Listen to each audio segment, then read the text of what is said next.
guys, I just want to talk today about sleep and make a quick little video because it's been really hot last night and I didn't sleep that well, and I woke up this morning and I went, I'm going to do a video about sleep. So a lot of people that I talk to that are having health issues have sleep issues, and you really need to get on top of your sleep issues if you want to get on top of your health issues. It's as simple as that. If you're not sleeping well, you're really going to have problems, or getting enough good quality sleep, you're really going to have problems with your health issues, and it's something that really needs to get sorted out. So I just want to talk a little bit about that. A lot of people often will have problems falling asleep. Some people will have problems, might not have problems falling asleep, they might have problems waking up, and waking up at different times of the night. So, you know, for example, some people say that they might wake up and they need to smash a banana, which can be a blood sugar regulation issue. So not actually eating a good quality food with some good quality protein 3 to 4 hours before you go to sleep, or 2 to 3 hours before you go to sleep, can be an issue. Because, I mean, you got to look at the function of sleep. Sleep is actually our body's way to restore, to renew the cells, to detoxify, and to make new cells. And really, our body does a lot while we're sleeping, and so we actually need a good energy supply while we are sleeping, so that we can actually, perform those functions, or our body can perform those functions.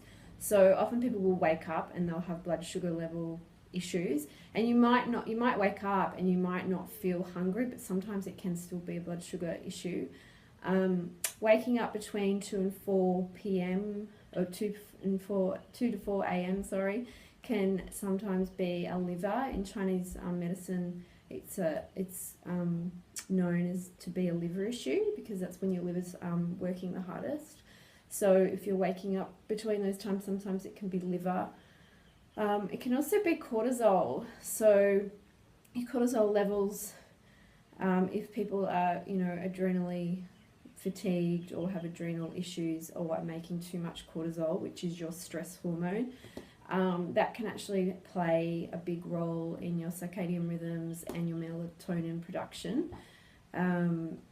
So that is also a big issue. So people might wake up and then not be able to get back to sleep, or the other way around, fire up, at 10 o'clock at night and do their best work and churn it out. And that can also be a sign that your cortisol levels are out of sync. So you might be actually making more cortisol at night rather than making your most in the morning, when we really should have the most being made in the morning.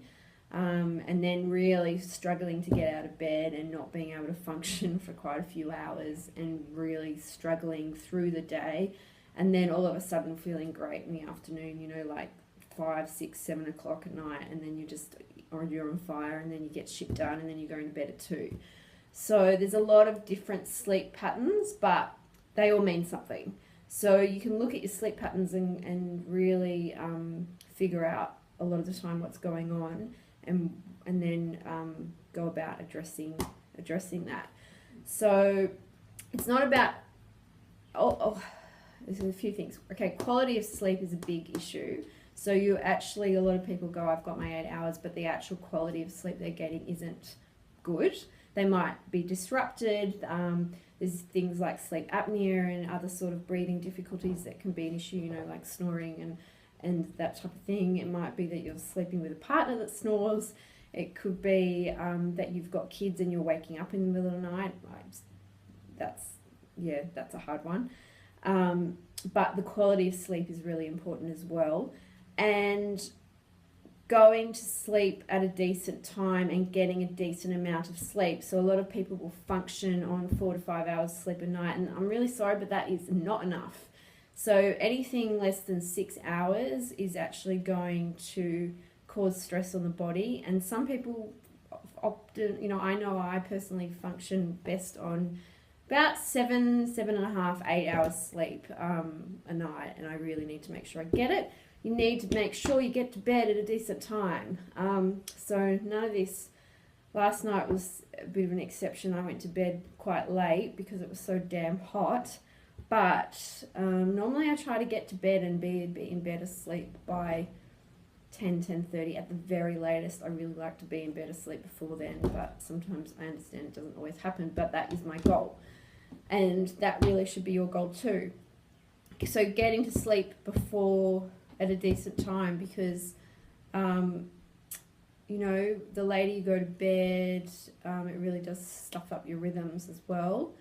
And especially in summer, you know, like it's light at 5 o'clock or 5:30 in the morning, and so you will naturally start to wake up. So you're actually already reducing the amount of time that you're going to get to sleep.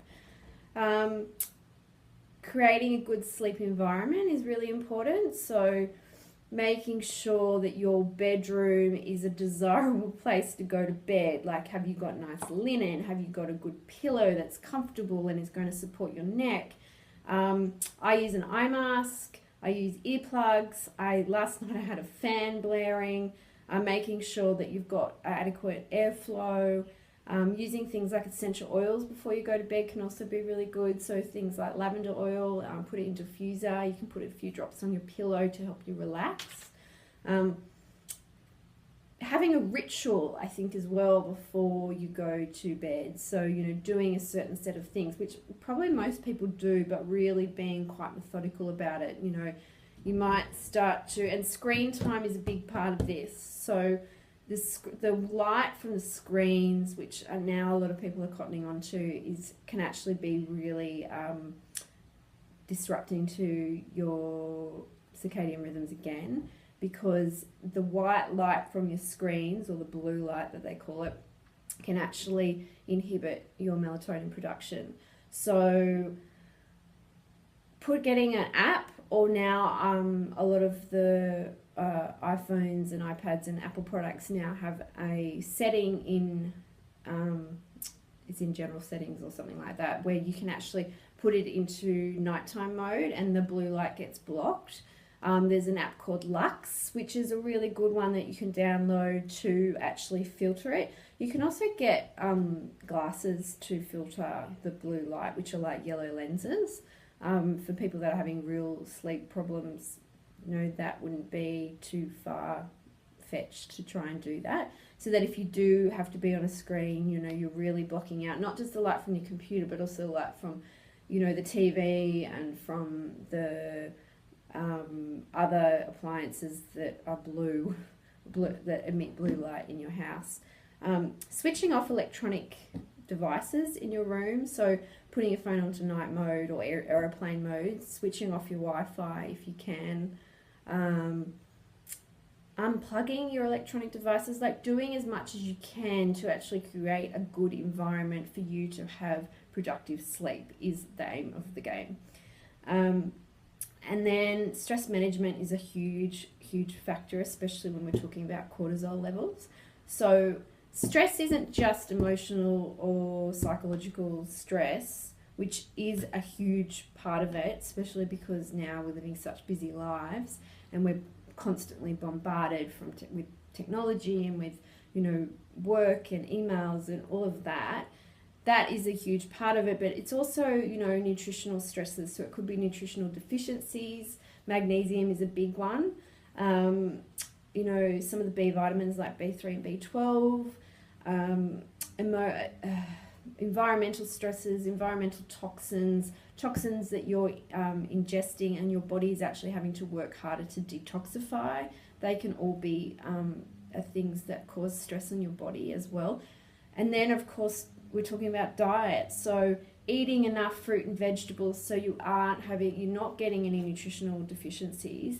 I read the other day that the Australian government had put a document out in 2016, and only 95% of Australians are not getting enough fruit and vegetables, and that's the recommended daily intake of 5 servings of vegetables and 2 servings of fruit, and 95% of Australians are not getting enough.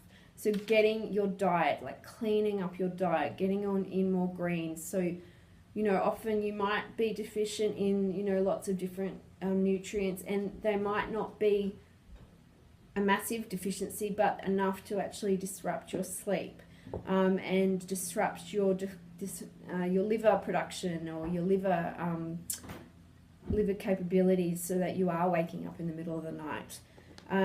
And I touched on this before, regulating your blood sugar levels. So eating, regular meals during the day. So making sure you get a good breakfast, whatever time that is for you, or eating consistently in the day, like not waiting to eat at 5 o'clock. Some people, get up and don't eat till 5 o'clock in the afternoon.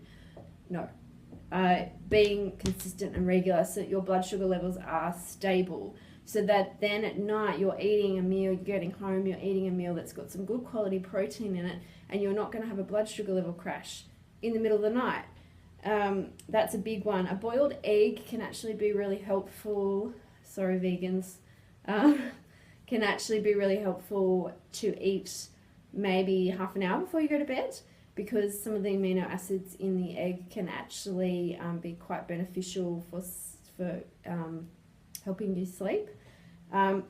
Caffeine, I'm sorry, I know lots of people love their coffee, maybe you need to switch to an organic decaf, but caffeine, especially if you have a lot of elevated cortisol or you've got adrenal issues, there's a lot of reasons that caffeine can actually really disrupt sleep. So if you are a big coffee drinker, or you're waking up in the morning and you feel like you need that caffeine hit to get you going, then maybe you need to consider getting off it, because coffee has its benefits, but if you're relying on the caffeine to give you your up and go, then you really need to reconsider. And of course, caffeine actually stimulates more cortisol production, so it's a little bit of a vicious cycle. There's also caffeine in tea, don't forget that. There's also caffeine in dark chocolate or in chocolate. So eating chocolate at night can cause issues. Drinking tea at night can cause issues. Like, switch to herbal teas, start having chamomile teas, like teas that are calming, that are going to get you into that calm state before you go to bed. And then lastly, booze. I want to talk about alcohol, because alcohol is a big one. Lots of people have their, they might have their caffeine in the morning, which is their uppers, and then they have their glass of wine or a beer at night, which is their downers. And lots of people are on the uppers and then on the downers, and this is another big problem. So if you're coming home and having a glass of wine midweek, especially, to calm down and to relax, and you might argue that, yes, it helps me get to sleep. Well, it might help you actually fall asleep, but it is not going to help your quality of sleep. Full stop. Sorry. So cutting out the alcohol, especially during the week, and cutting out the amount of intake is going to also help with your sleep. If you are having sleep issues, I really challenge you to go and do a cleanse and cut out the caffeine and cut out the alcohol and really see how you feel and get your body functioning optimally. Really make a commitment to it, because sleep is just so important, and you need to get out of bed and bounce in the morning. We've all got stuff to do, and we've all got things that we want to achieve, and I really think sleep is such a major player in that. And if we're not getting enough sleep, it's really going to be, it's going to ruin us. So that is all I have to say. If you have any questions or any, comments, please write in the comments below, or please feel free to message me and ask any questions that you want to know. Okay, I hope you have a beautiful day and sleep well. See ya.